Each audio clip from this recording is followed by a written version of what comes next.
Ya está, Enrique. Mucha suerte y muchas gracias. Bueno, 18 sí. minutos tienes para ti. Muchísimas gracias.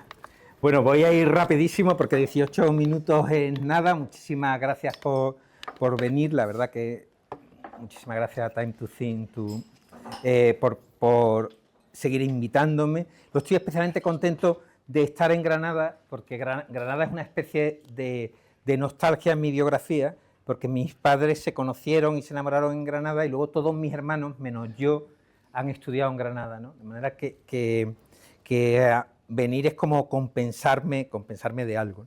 Y otra cosa así chula bueno, además que ciudad tan bonita y qué bonita está, porque me he perdido viniendo y ha sido una maravilla. Y luego otra cosa bonita es que vamos a hablar de hidalguía y nobleza de espíritu, y hoy hace 400 años que Felipe IV nombró hidalgo a Rubens, que me parece una cosa fundamental y que los reyes están para eso, para hacer noble a quien se lo merece, como era el caso de Rubens. El objetivo de mi charla es convenceros de que vosotros sois las duquesas y los duques de Norfolk, y si no salís convencidos de que sois aristócratas, yo habré fracasado como conferenciante y como alguien que os hace pensar. No vengo a vender mi libro, que habla de esto, porque la idea es justo lo contrario, que sea lo suficientemente condensado como para que no necesitéis comprar mi libro. Voy a hacer, por eso no quiero que tenía cierta resistencia a que se grabase, porque si no, no sé a quién le voy a vender mi libro. Pero en cualquier caso, a vosotros no, porque de lo que se trata es de resumir el libro, ¿no? De mi libro, un amigo me escribió un WhatsApp que me dijo: llevo leídas solo 90 páginas, tiene 350, pero ya ando más erguido por la calle. Bueno, pues un poco lo que yo pretendo es que andéis más erguidos por la vida. ¿Y por qué este tema es necesario? El tema de la nobleza de espíritu y convenceros o proponeros ese ideal. Bueno, porque responde a muchísimos problemas contemporáneos. Hay un problema muy gordo que es el de la falta de sentido. Tenemos ahí el récord de tomar ansiolíticos en España, que a mí, como española machamartillos, como muy patriota, me da muchísima rabia, y eso es porque la gente no termina de encontrar sentido a su vida. La nobleza o el ideal de caballería es precisamente la búsqueda de sentido. Lo que hacen los caballeros y las damas es buscar sentido. Luego, en política, todos los tratadistas dicen que el sistema correcto, Aristóteles, Polibio, Cicerón, Burke, es el mixto, el que tiene justo la mezcla de democracia, monarquía y aristocracia. Nosotros en España tenemos monarquía, por lo menos por ahora, tenemos democracia, pero no tenemos aristocracia. La Cámara Alta no funciona y claramente nuestro sistema cojea. El Senado, que debería recoger a la Cámara Alta, solo sirve para que nos preguntemos para qué sirve el Senado. O sea que ahí hay un problema. Y luego hay un problema ético en la sociedad de, bueno, que la gente no tiene, o sea, es inconcebible si el ideal de nobleza de espíritu estuviese vigente, que tuviésemos gobernantes o políticos que mintiesen y que no pasase nada. Porque la mentira es lo peor. Entonces, hay muchísimas cosas que no. En mi instituto, cuando fui jefe de estudio, a los alumnos no les presentaba el ROF, sino les preguntaba: ¿pero tú crees que esto es algo que hace un caballero o una señorita? Y ese ideal de tu propia excelencia te hace clarísimo. Ya miro el reloj, pero hay una historia preciosa de un corredor de cross en Burlada que se llamaba Iván Jiménez, que iba corriendo, iba el segundo, y el nigeriano o el sudanés que iba adelante, como no hablaba español, se confundió de meta. ¿Conocéis la historia, no? Se confundió de meta y se paró. Entonces el otro podía haber ganado, pero perfectamente con el reglamento en la mano, nadie se lo habría feado. Y cogió al sudanés y le dijo: que te has equivocado. El tío no se enteraba porque no hablaba español y terminó empujándole hasta que ganó.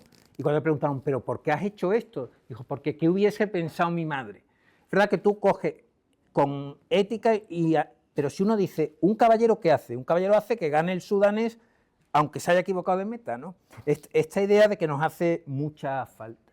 Como ideal, eso con Alfredo lo he hablado en la pregunta, es muy interesante porque todos tenemos, o casi todos tenemos, este empeño en ser nobles, en ser señores, y eso se ve. Chesterton decía: está clarísimo que esto es así porque las chicas siguen pensando en casarse con un príncipe azul, no con el presidente de la República, ¿no? Y la gente, el barbero, el portero, cuando quieren hablar bien de alguien dicen, es un señor, es un caballero, ¿no? Yo, de mi madre que murió, lo que más me gusta es que me digan por la calle de mi pueblo, tu madre era una señora. Entonces es que le evito. O sea, que es lo que... hay ese punto que se ve en la cultura popular. El éxito de series como El Señor de los Anillos, o de novelas como El Señor de los Anillos, ¿no?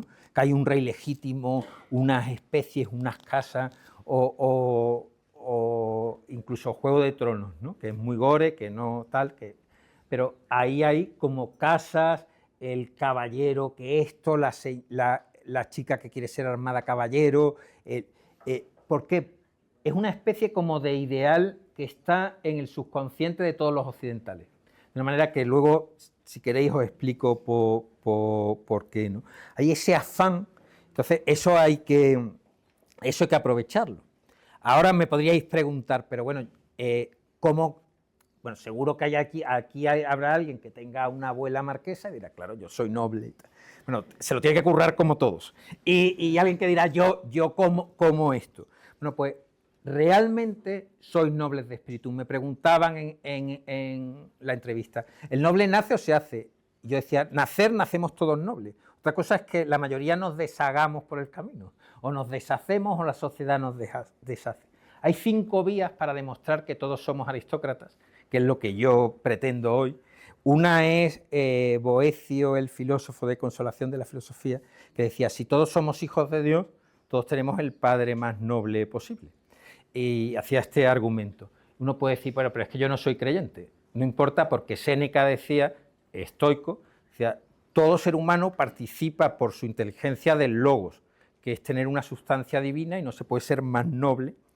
Eso en la edad antigua, en la edad media, no sé si habéis visto la serie Vikingos, pero en la edad media, en la alta edad media, noble era el que tenía fuerza para defender su derecho. O sea, el que coge una espada y dice, aquí me impongo yo, ¿no? Entonces el vikingo llega a Normandía y se casa con la hija del rey siendo un bruto, pero porque es el más fuerte. Entonces, una forma de ser noble de espíritu es defender nuestros derechos, no dejar que nos pisoteen. No hay que ser víctima de nada, si alguien te quiere hacer víctima, te lo comes. O sea, hay que ser fuerte. Y luego está la gentileza, ¿no? En la Baja Edad Media, que era Dante y las buenas maneras, ser delicado, ser dulce, y esa era otra vía de acceso. Por eso Dante pues, se enamora de Beatriz, y el otro día estuve en un pueblo de la Sierra de Cádiz, que es Zara de la Sierra, y tenía un azulejo que decía, no es señora quien lo es, sino quien lo sabe ser. Bueno, pues saberlo ser. En cuarto nivel, o una cuarta vía de acceso, es el conocimiento, ¿no? En la Ilustración eran nobles los que sabían, los científicos, los sabios, la gente culta. Eso también lo dice Cervantes, todo aquel que como es, que no sabe, aunque sea señor y príncipe, debe contarse en el número.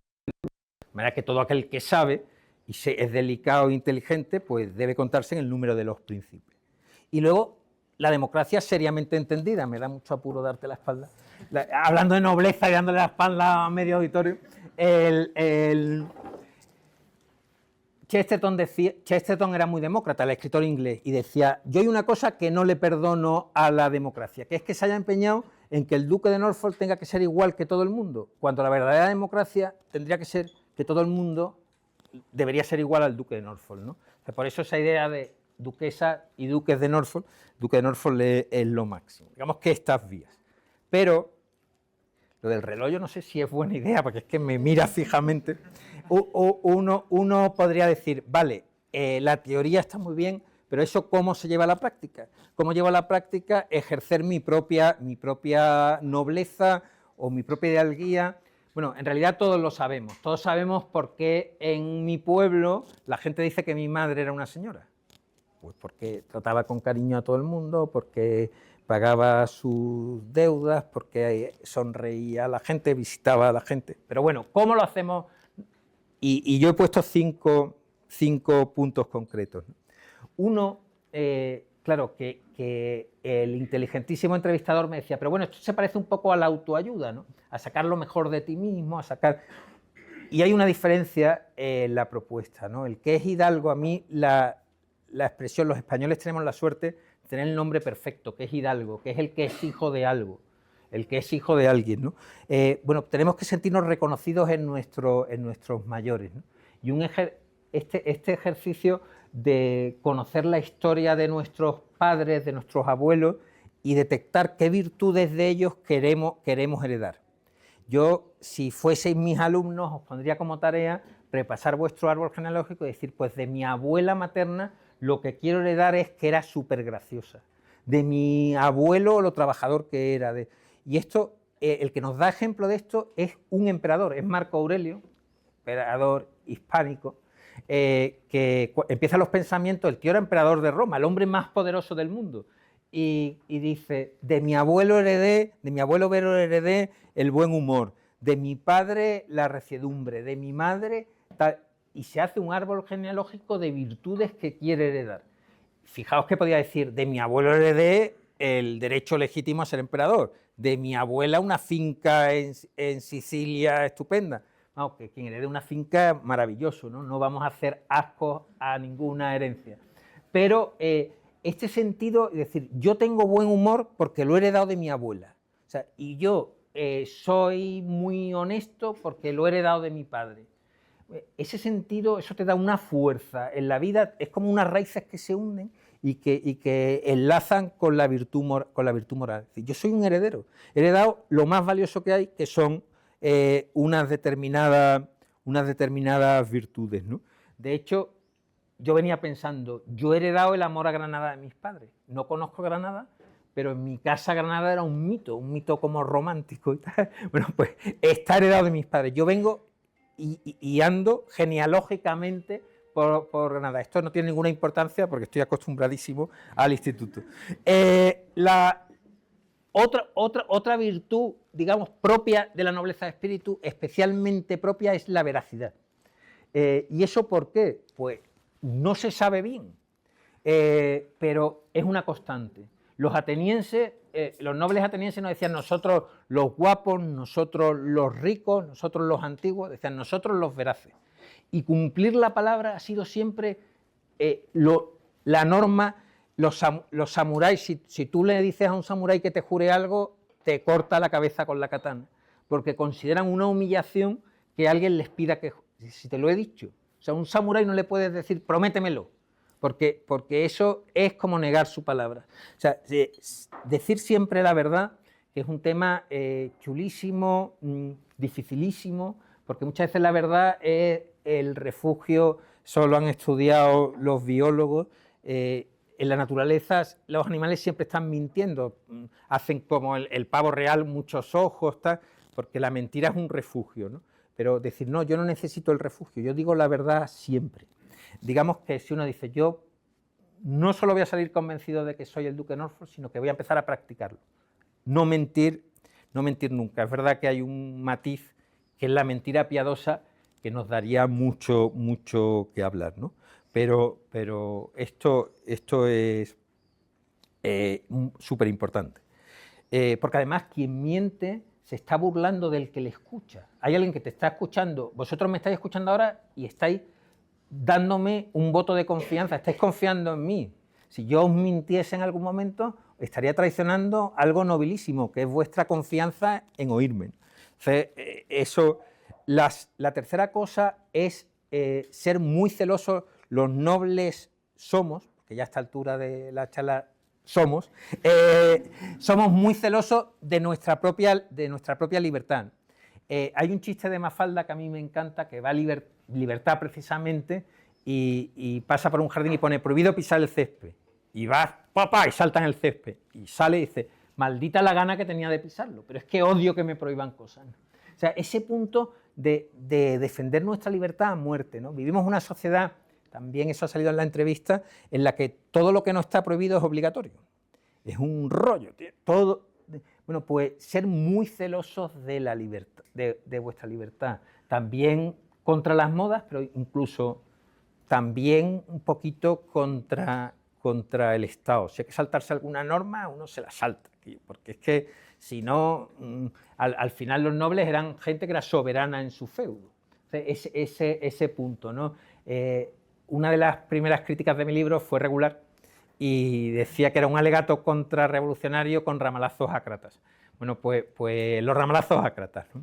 Defender vuestra libertad. Hay una frase profundamente aristocrática que es: aunque todos, yo no. Aunque todo el mundo haga una cosa, yo no. ¿Cuántas veces hemos hecho cosas porque las hacía todo el mundo, porque las hacían nuestros amigos? Ese punto de aunque todos hagan esto, yo me niego, que es muy importante para... Bueno, es muy importante. En tercer lugar, la importancia de la belleza. Ir por la calle viendo cosas preciosas, porque la belleza es una ventana a la trascendencia. Intentar ser lo más... Las buenas maneras, la educación no deja de ser la belleza de diario. Cuidar esas cosas. Yo me esfuerzo mucho en Twitter, pero mi único tuit viral ha sido uno en el que puse unos servilleteros preciosos que me regaló mi mujer con forma de pajarito, y se hizo viral. Y yo hay mis artículos todos los días, no hay manera. Pero lo que demuestra que la gente tiene más ansia de belleza, porque eran muy bonitos, que de ideología o que defensa de otra cosa, ¿no? En quinto lugar, hay que ser ingenuos. No sé si sabéis la etimología de ingenuo, pero ingenuo es el que no se pone de rodillas, y en Roma era ingenuo el que pertenecía a una familia buena. O sea, ingenuo era el chico de familia o chica de familia buena. ¿Por qué? Porque el que era de una familia mala estaba completamente mosqueado con la vida, porque te habían dado golpes de todos los colores, tal. Entonces, ser ingenuo implicaba haberte criado en un ambiente súper sano, ¿no? Hay un cuento que un padre que le dice a un niño: súbete al árbol, tal. No, súbete más alto, más alto. Y cuando se sube dice: tírate, papá, tírate que yo te cojo. El niño se tira, el padre da un paso atrás, ¡buah!, se pega un trozo contra el suelo y dice el padre: para que no te fíes ni de tu padre.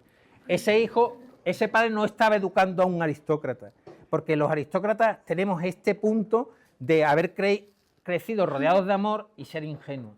No sé si os habéis dado cuenta que siempre en las series se ríen de los pijos y tal, porque siempre dicen qué bonito, qué bello, qué ideal, que no sé qué. Bueno, pues es una risa, pero es verdad. Tenemos la idea de ver bien y mirar bien a todo el mundo. Decía Manuel Machado lo que yo espero que digáis de vosotros. Manuel Machado, que no era un aristócrata de sangre, decía: de mi alta aristocracia dudar jamás se pudo. Dice en un poema, ¿no? Lo que yo aspiro en esta noche es que de vuestra alta aristocracia dudar jamás se pueda, y que si os preguntan digáis: soy un aristócrata, y estaréis diciendo la verdad como un samurái, porque lo sois. Me han sobrado 3 segundos. pero